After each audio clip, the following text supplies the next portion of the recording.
قل أعوذ برب الناس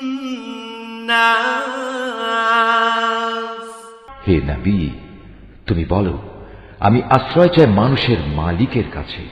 ملك الناس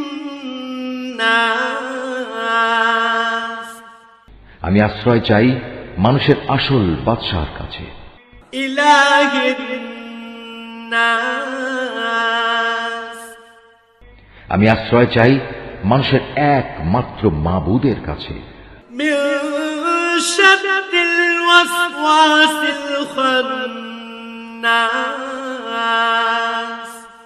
আমি আশ্রয় চাই কুমন্ত্রণা দানকারীর অনিষ্ট থেকে, যে প্ররোচনা দিয়েই গা ঢাকা দেয়। الذي يوسوس في صدور الناس যে মানুষের অন্তরে কুমন্ত্রণা দেয়। من الجنة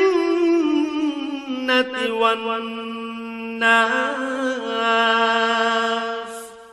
জিনদের মধ্যে থেকে হোক বা মানুষদের মধ্যে থেকে হোক, তাদের অনিষ্টের হাত থেকে আমি আল্লাহ তাআলার কাছে আশ্রয় চাই।